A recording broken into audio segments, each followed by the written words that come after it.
Amables oyentes de Radio Bolivariana, sean bienvenidos a esta nueva emisión del programa La Otra Historia con el profesor José Guillermo Ángel Memo Ángel.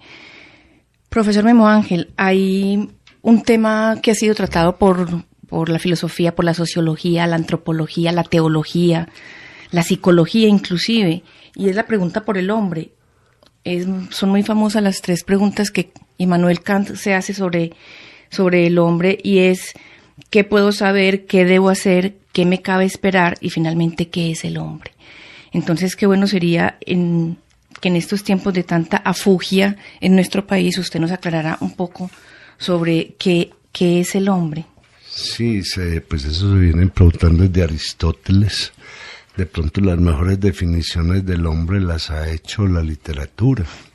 Esa literatura llega donde no llegan las otras ciencias, porque de todas maneras, como decía Rousseau, yo sé quién soy yo y sé qué me está pasando. Pero vienen esas 4 preguntas kantianas que son muy interesantes. Ese que debo saber. Y lo primero que debo saber es que yo soy un ser vivo. Y al ser un ser vivo, hago parte de no solo de la cadena biológica, sino de la conciencia sobre lo biológico, que es algo que es muy interesante porque a nadie le enseñan qué debe saber para que él sepa quién es. No, que es que nosotros le enseñamos cómo se llama, no, eso todavía no me resuelve la cosa. Yo simplemente soy una especie sobre la Tierra que, de acuerdo con lo que haga, le pasa a la Tierra y me pasará a mí. Uno se hace muchas preguntas ahora con tanta contaminación, con tanta tala de árboles, con la destrucción acelerada que estamos haciendo de la Tierra. Quienes llevan a cabo esto sí saben que son hombres. Yo no creo, porque un hombre, en ese que debo saber, tiene que resolver 4 cosas fundamentales. Primero, yo debo saber que soy, como decía ahora, un ser vivo. ¿Y qué implica ser un ser vivo? Ser un ser vivo implica que soy un sujeto, o sea, que estoy ligado a n número de elementos que hacen posible que yo viva. Yo estoy ligado al agua.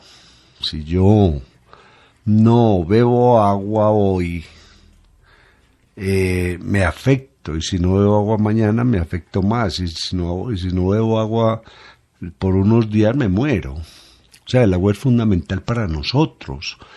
No importa la forma como usted la beba.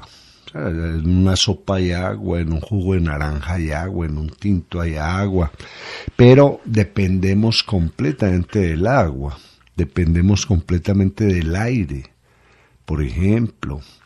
Dependemos completamente del otro. Si el otro no existe, yo no existo. Y dependemos de nuestra conducta para que la vida tenga sentido, para que valga la pena vivirla. Entonces, eso de qué debo saber, primero, yo como sujeto, ¿de quién dependo? ¿Y quiénes dependen de mí? Porque no es un asunto de que es el problema que hay con los derechos. Los derechos es buscar una dependencia, o sea, usted tiene que responder por mí, sí, pero usted cómo responde por el otro. Porque es una cuestión de derechos y deberes. Viene un segundo elemento en ese que debo saber. Yo debo saber lo necesario para resolver mis necesidades básicas. Comer, beber, construir una vivienda, cubrirme, reconocer el mundo. O sea, yo debo saber primero para qué son los alimentos y la capacidad que nosotros tenemos de transformar alimentos. Y alguien dirá, pero ahora se le metió pues a este señor que tenemos que aprender a cocinar. Pues sí, Es así de simple. Porque de esa manera se va a diferenciar del animal. Los animales no conocen, los animales no cocinan, los animales no transforman. Es más, los animales comen en enormes cantidades, en tanto que la cocina me lleva a mí a administrar los alimentos, a que rindan más y a que sepan mejor. Por eso las cocinas son tan importantes. Toda la culinaria que ha desarrollado el hombre es de una importancia enorme. Yo me acuerdo de tantas películas que hay sobre la comida. Y hay una muy linda que se llama El salto de 10 metros. ¿Qué significa cocinar? ¿Qué significa eso? Reunirse, transformar una serie de alimentos, colocarlos en la mesa y reunirme con gente que yo quiero que siga viva. Porque eso es compartir la comida, para que el otro siga vivo, que es una... Y eso lo debo yo saber, y debo saber lo básico para construir mi espacio sobre la tierra. Entonces no es que se vaya a poner a hacer edificios ni nada, no, ordene el espacio donde usted vive. Eso lo debo saber. Por eso, cuando se establecen esos saberes del orden, ¿qué es lo que yo debo ordenar? Yo debo ordenar todo aquello que me permite estar bien. Eso es lo que se ordena. Por eso cuando una persona se baña, se ordena. Cuando una persona se viste, se ordena. Cuando una persona deja todo en los lugares debidos, se ordena. ¿Y qué está pasando con eso? Que está viviendo bien. Una de las medidas que uno tiene para determinar que alguien vive mal es porque está en desorden. Y ese desorden se debe a que no le enseñaron. Es que parte de los derechos humanos, con todo esto que se discute, pero parte de los derechos humanos es aprender a comer, a usar una cuchara, aprender a oír a otro, aprender a ponerse la ropa de vida, aprender a trabajar, todo eso son derechos humanos. Porque nosotros convertimos los derechos humanos en lo que pasa cuando alguien que no le enseñaron derechos se desborda, y ese sí rompe todo. Un hombre o un grupo humano que mata a un montón de gente, con toda seguridad que no sabe comer. En este paréntesis, profesor, que usted abre en este momento, es muy impactante que es continuado y reiterado en usted, que cada que va a hablar de los derechos humanos, habla de lo más básico, de lo más simple, pues que lo hemos olvidado además, y tendríamos que volver a eso, que es lo más simple en derechos humanos. Y en todo, nosotros nos olvidó volver a la fuente. Se nos olvida, estamos pescando en un río ya lleno de basura.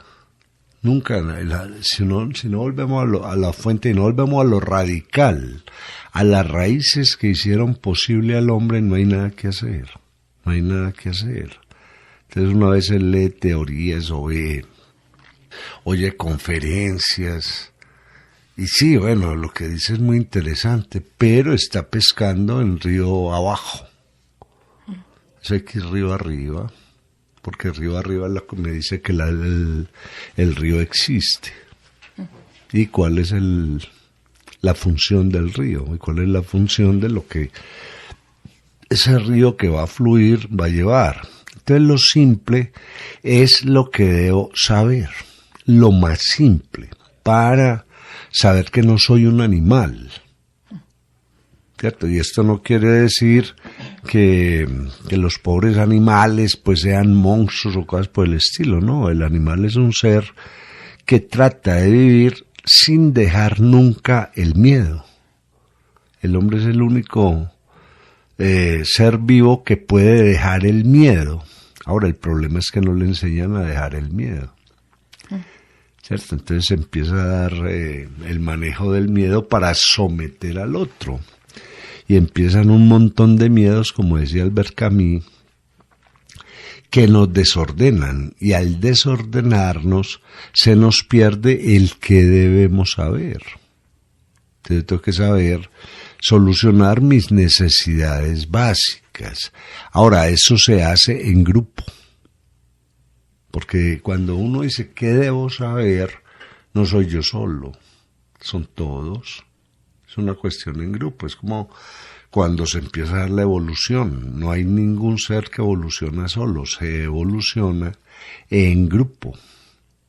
Y eso hace parte de los pactos que hace el hombre para mejorar. Que cuando, volviendo a lo más simple, los primeros hombres se reunían y se planteaban qué debemos saber para seguir vivos. Y ahí es donde el uno decía una cosa, el otro decía otra, y se pactaba para continuar la vida. A mí me llama mucho la atención las órdenes de conventuales.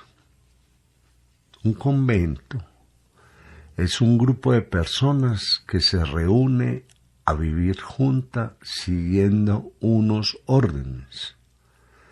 Y esos órdenes que siguen los vuelven autosuficientes. O sea, uno nunca ve monjas que no sean autosuficientes, esa comunidad es autosuficiente, que por eso logran acumular tanto en un momento determinado, ¿cierto? Porque cogen una ordenación de la vida con base primero en el que debemos saber. Ahora, todo saber implica, dentro de lo que yo debo saber, viene un tercer punto importante, y es que yo tengo que saber del otro.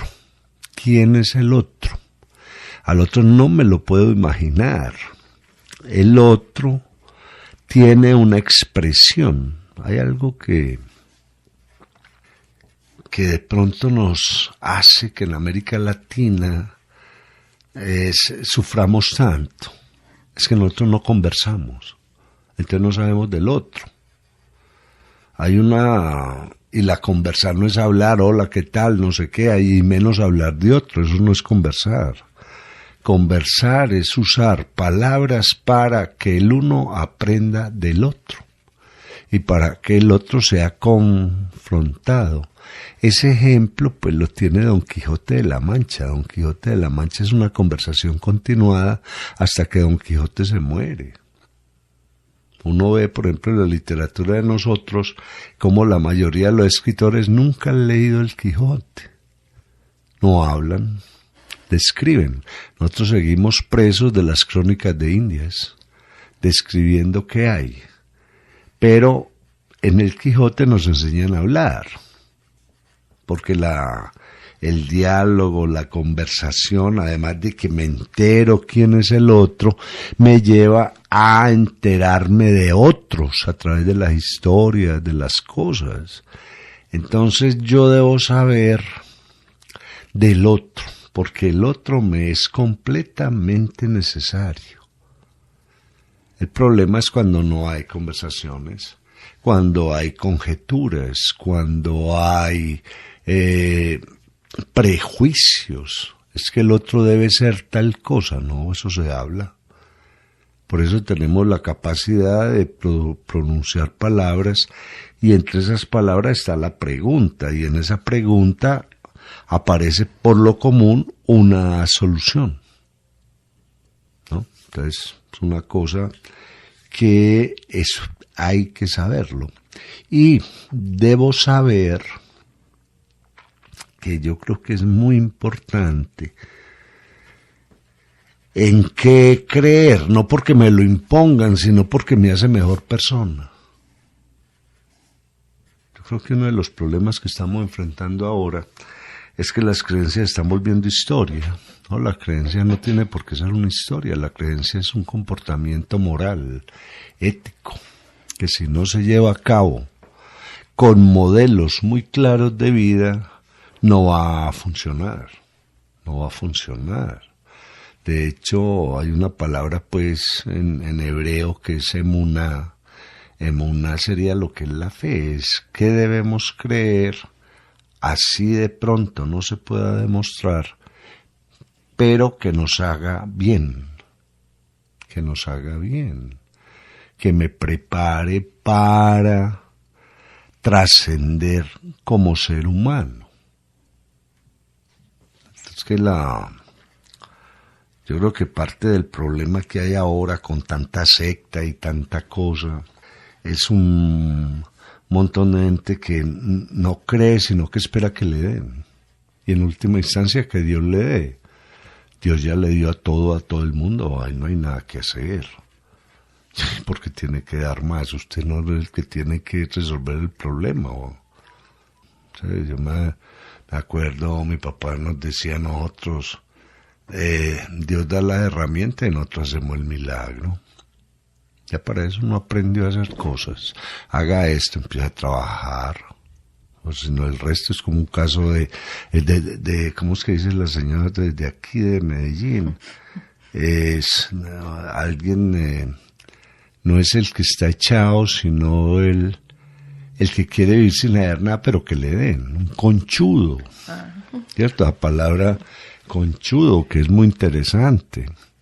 Porque el hombre está en capacidad de hacer lo que sea si respeta la naturaleza, si respeta al otro, porque lo que nosotros hacemos no nos cae del cielo, ya nos cayó, ya la Tierra está hecha, el sistema solar está hecho, el sol aparece, sabemos para qué sirve el agua.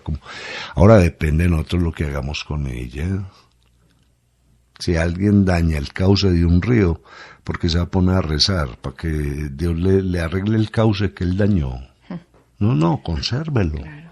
Consérvelo. Entonces las creencias lo que me dicen es ¿qué debo hacer para ser más humano? Y ser más humano tiene que ver con la tierra, tiene que ver con los otros, tiene que ver con los animales, y todo va a llevar un orden. Entonces, un hombre, esa es la primera pregunta, ¿qué debo yo saber para sentirme en la tierra? Para sentirme en la tierra, para darle valor a los sentidos. Que nosotros no le estamos dando ningún valor a los sentidos. Ver implica ver cada vez mejor y más. Oír cada vez mejor y más, oír más sonidos distintos. Nosotros estamos pegados a veces a un palo que le da a una piedra, pucu, y ¿qué más hay ahí? No hay más, entonces eso no es. Tenemos que aprender a manejar el tacto, tenemos que aprender para yo estar en la tierra. Luego viene esa segunda pregunta y es ¿qué puedo hacer? Eso depende de lo que usted sepa. Un hombre hace lo que han hecho con él. Por eso es tan importante la primera educación. Eso es fundamental. Por eso es tan importante los primeros actos dentro de la casa, dentro del hogar. O sea, no espere que a una persona la arreglen por fuera de la casa, porque el primer espacio que el hombre va a manejar es el de su propia casa. Ahí está lo necesario, ahí le llega la historia, ahí le llega el siglo, ahí le llega la vida más o menos como es, ahí le llega el lenguaje, le llega el mundo, y con eso puede hacer muchas cosas. Si a mí me llega un buen lenguaje, puedo hablar bien. Si a mí me llega un buen comportarme, me comporto bien. O sea, el hacer es fruto de lo que yo sé. ¿Cierto? Muchas veces viene la pregunta, es que ¿qué hacemos? ¿Qué se nos ocurre? Eso es como la reafirmación de no sabemos. No sabemos. El que sabe qué hacer. Entonces hay un señor que va a encender un motor y él sabe de motores, va y lo enciende. El que no sabe de motores no lo enciende o lo daña. Entonces viene, ¿qué puedo hacer ahora? ¿Por qué el hombre hace? Para generar experiencia y para encontrarse en esa experiencia con nuevas cosas. Que si hay algo que ha caracterizado al hombre y que prácticamente son muy poquitos los animales que tienen algo de eso, es la curiosidad. O sea, mientras yo estoy en la experiencia, me hago preguntas. Martin Buber decía, para conocer el agua hay que meterse en ella. Ahora, cuando uno se mete en el agua, descubre un montón de cosas. Que tiene cuerpo, que tiene temperatura, que se mueve, que me sostiene si yo estoy en determinada posición o me hunde. Y empiezo con ese saber, empiezo un hacer. Sí, me imagino, por ejemplo, los primeros hombres que aprendieron a nadar. Ellos sabían, uno se metía al agua, se hunde, y se quedan mirando peces, y mira cómo mueve esto, y qué tal si nos movemos así, etcétera, y aprendió a nadar. Con un saber, aprendió a nadar. Entonces viene el hacer es lo que hemos construido hasta ahora, que es muy cuestionable. Se ha construido muchas cosas bellísimas, y se ha destruido por el no saber. Que mire, ¿cuál es el problema de la mayoría de los gobiernos en el tercer mundo? Que los que están arriba no saben. Ay, eso así sí es muy difícil. Eso así es tremendamente difícil. Si no hay un ministro que sepa mucho de medicina, de pandemias, de control de enfermedades, de promoción de salud. Ese señor que está haciendo ahí en un ministerio de salud, nada. O sea, hacen sin saber, creen que están haciendo sin saber. Claro. Ahora, muchas veces el hombre no lo puede saber todo. Y ahí es donde vienen los asesores. Entonces me acuerdo una vez leyendo un juicio donde había involucrado un montón de principios de física. El juez, para determinar si el daño había sido muy grande, llamó a unos físicos. El juez no tenía por qué saber física, pero los físicos le dieron por esto, y apenas él entendió, emitió el juicio.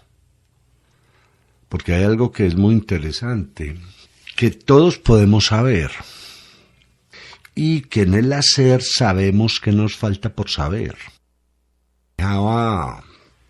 Descartes, que se llama el corpus cartesiano. Ese corpus cartesiano plantea un estado de realidad, plantea unas dependencias, plantea unos contactos y plantea una dimensión. En el estado de realidad, la pregunta es, ¿yo qué sé? ¿Y qué hago con lo que sé? Ahora, ¿qué me falta por saber? Entonces, ese es el estado de realidad. ¿Yo qué sé? ¿Qué hago con lo que sé? Ahí vienen como muchas preguntas. Hay mucha gente que sabe mucho, pero lo que hace con ese saber es muy poquito. Y entonces casi que ha desperdiciado el saber que tiene.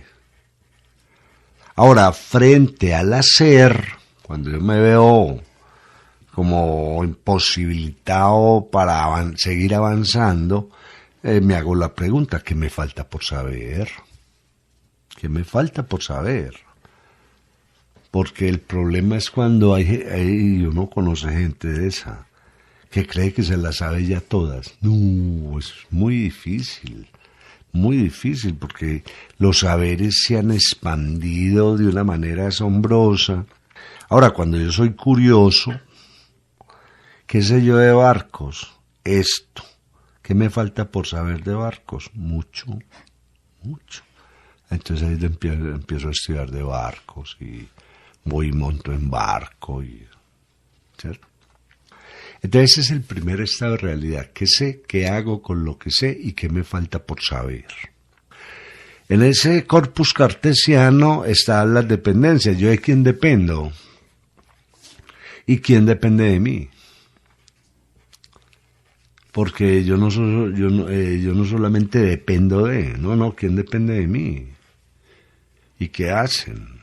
Que muchas veces es como el error que se sucede cuando al otro lo vuelven dependiente, lo anulan. Usted una vez escribió una columna que se regó por la red con mucha fuerza. O sea, ¿cómo volver inútil a alguien? Dele.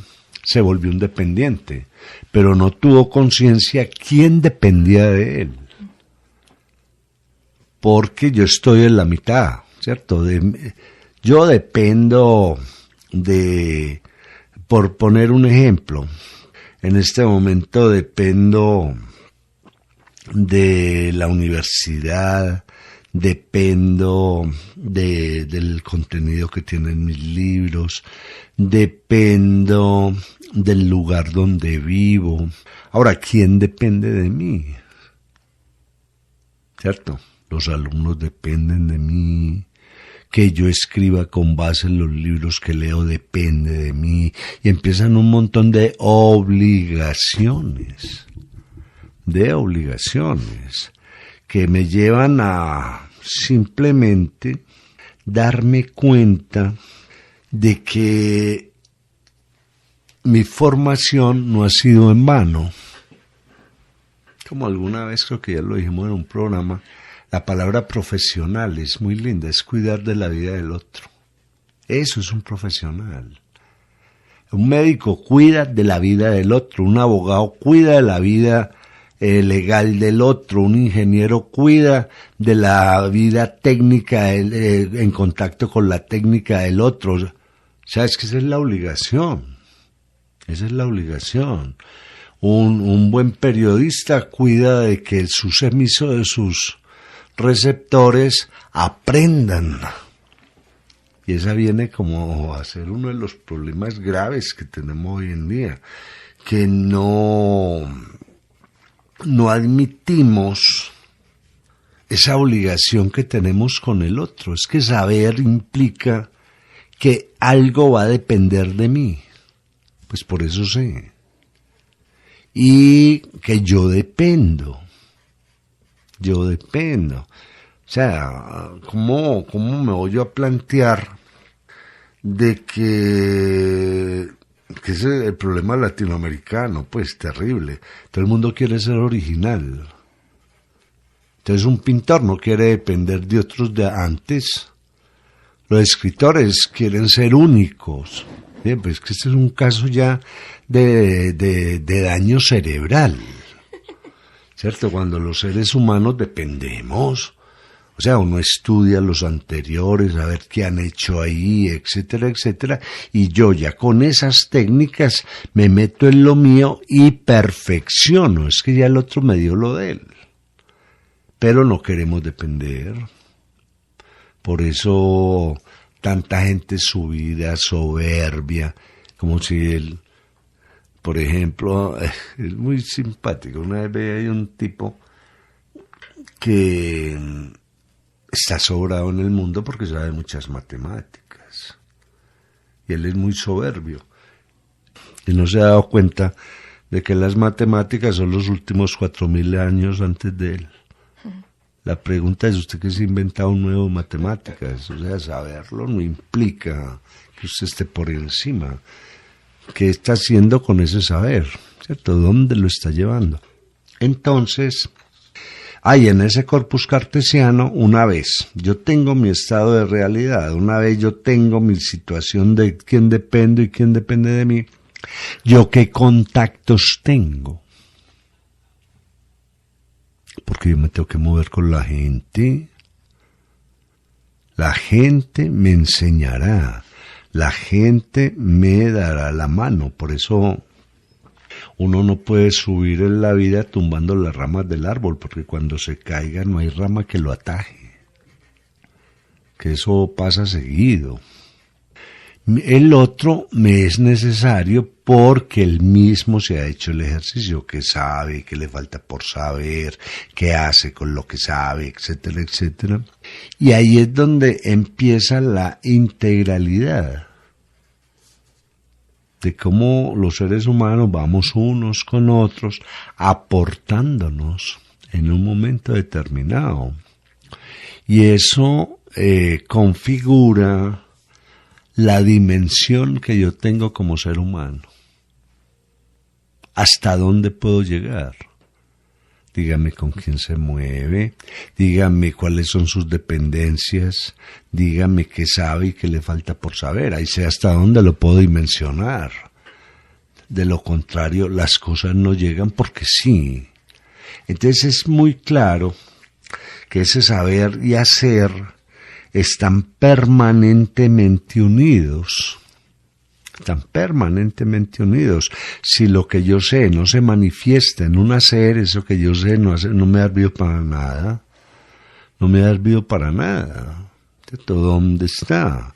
Por eso uno muchas veces cuestiona el papel de gente muy erudita, que sabe de todo, domina, pero no de nada. Entonces, ¿para qué sabe eso? Simple y llanamente, ¿usted para qué lo sabe? Porque no le ha servido para un hacer. Yo creo que el verbo más importante de todos los que hay en la escala, digamos, verbal, pues por ponerle un nombre cualquiera, es el verbo hacer. Porque implica que yo soy útil o que soy un inútil. Porque la vida después se da con un montón de verbos, ¿cierto? Con un montón de verbos. Pero ese verbo hacer, que es auxiliar en todas las lenguas, y que ninguna lengua lo evade, porque el mismo ser, el verbo ser o estar, muchas lenguas no lo tienen. En hebreo no existe el verbo ser o estar, y no para nada. Al decir yo ya implica que yo soy. Pero yo no puedo volar el verbo haber. Ay, quedamos anulados, completamente anulados.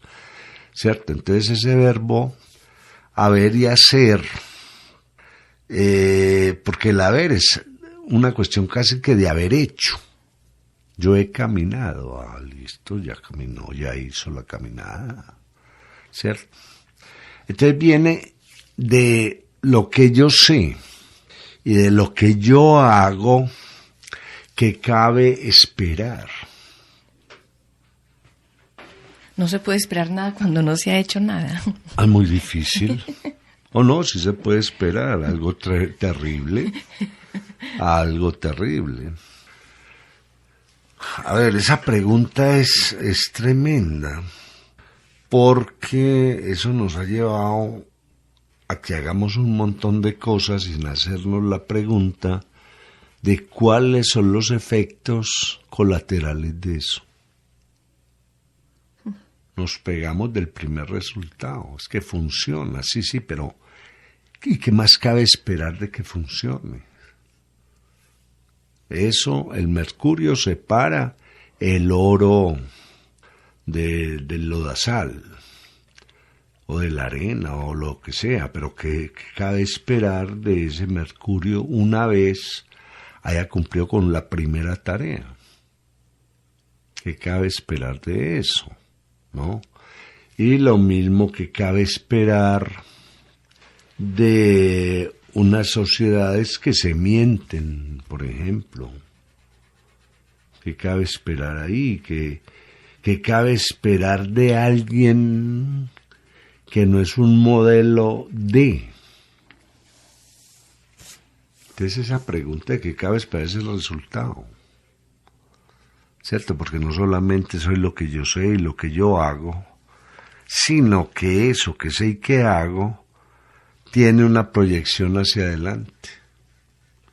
¿Qué va a pasar con eso? Las consecuencias. Las consecuencias. Por eso hay una frase que yo creo que está errada: llevar algo hasta las últimas consecuencias. No, la consecuencia no para. No para, eso no tiene final. Una consecuencia lleva a otra. Y entonces, ¿qué cabe esperar de lo que yo sé, de lo que yo hago? Pues si sabe bien y lo ha hecho bien, puede esperar cosas buenas, es normal. Hay una señora que sabía hacer tortas, hace unas tortas espectaculares. ¿Qué cabe esperar? Que la gente le va a ir a felicitar por la torta, le va a comprar la torta o le van a celebrar la torta, porque eso es lo que ella esperaba. Pero es que lo hizo bien.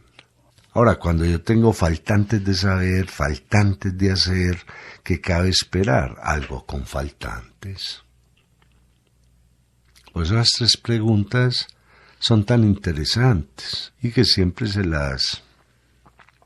las han hecho en filosofía, pero más que todo en literatura, ¿cierto? ¿Qué sabía Ana Karenina? ¿Qué hacía Ana Karenina? ¿Qué espera? ¿Qué resultado? ¿Qué consecuencia fue ser Ana Karenina? Eso la novela lo tiene claro, de principio a fin.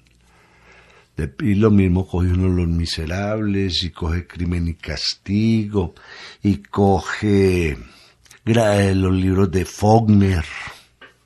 Y es eso, ¿cierto? ¿Qué saben? ¿Qué hacen? ¿Y qué cabe esperar de eso? Y ahí es donde aparece el conflicto que se maneja en literatura, tan poderoso, ¿cierto? Entonces, hombre, esta gente sabe trabajar el campo, manejar ganado. ¿Qué logran hacer con eso? Ferias, embutidos, reunir gente. Bueno, antes que cabe esperar, si viene gente, si saben crear bien el ganado. Lo que cabe esperar es que ese lugar va a ser bueno. ¿Qué cabe esperar de Uruguay? Pues están sembrando bien, criando bien el ganado. Cabe esperar que va a ser un país próspero. Eso cabe esperarlo. Un país lo llenan de huecos por todos lados, le sacan absolutamente todo, la tierra se descompone. ¿Qué cabe esperar? Que eso se va a volver un desierto. No, entonces ahí es donde el hombre es una construcción muy complicada, porque si el hombre, primero nosotros somos hombres y mujeres por el trabajo de los hombres y mujeres anteriores. Porque si alguien nace en 1917 solo, o por allá pues, solo no, porque tiene que tener la mamá mínimo pues para poder nacer, en un desierto y nadie y la mamá muere y nadie lo va a tocar, pero él sobrevive, como el personaje de Uchafar Aventofaile en El filósofo autodidacto. Esa persona se cría como un animal, porque a lo mejor la cría una loba, o lo cría un chacal, ¿cierto? Porque hay algo que es muy interesante en los animales por lo común son nobles, y esas historias donde al uno lo cría un animal es muy normal. Lo vio chiquito, lo vio una vidita ahí. Entonces somos la hechura somos el saber de otros. O sea, lo que yo lo he logrado descubrir después del saber de la gente que me ha dado lo que sabe, libros, profesores, amigos, lo que yo he hecho es muy poquito, porque ese saber ya viene acumulado. Somos el hacer de otros. Por eso podemos enseñar tecnología, por eso podemos enseñar oficios, hacer para que no nos equivoquemos. ¿Y qué cabe esperar de nosotros? Por eso, volviendo a mis extraterrestres, ellos se harán una pregunta. Esta gente con todo ese saber, con todo ese hacer acumulado, ¿cómo es que destruyeron su hábitat? Esa viene a ser una pregunta, pero maravillosa. ¿Qué pasó? ¿Por qué estamos despreciando el saber? Es que viene el despreciar el saber, uy, eso es horroroso. Y despreciamos los haceres. Toda persona que haga algo es necesaria, es completamente necesaria. Y eso se tiene muy claro en muchos países desarrollados. Si este señor maneja un taxi es porque es necesario para la sociedad, por eso está manejando el taxi. Si este señor es carpintero es porque es necesario para la sociedad. O sea, es que la sociedad está certificando los oficios, pero ¿qué pasa cuando yo desprecio esos haceres? Cuando considero que el hacer mío es superior al del otro. Una vez hablaba yo con un investigador médico, un hombre muy claro en sus conceptos, y él decía, mire, todo lo que yo sé de medicina, sé de todo esto que venimos averiguando, también se lo debemos primero a un señor que supo templar acero para podernos hacer las herramientas, otro que sabía electricidad, otro, o si no, yo no logro hacer nada.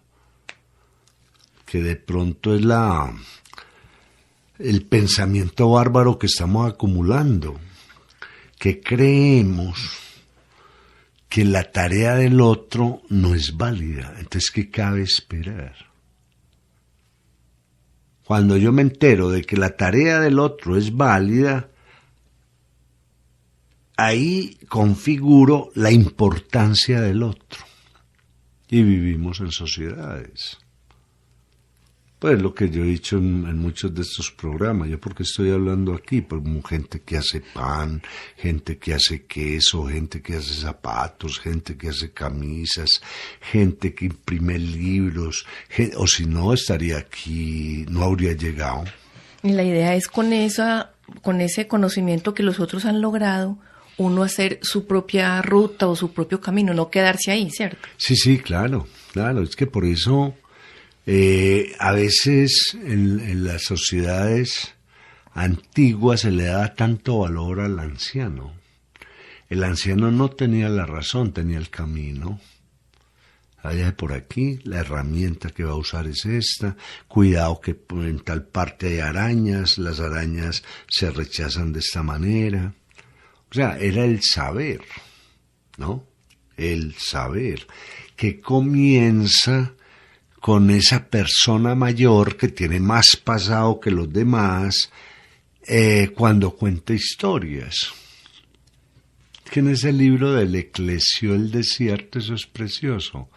Cuando esta gente para en el desierto, los primeros que se acercan a la hoguera y se ponen de primeros son los niños. Es que van a hablar los viejos. Nos van a contar, ¿cierto? Y la oportunidad del hacer.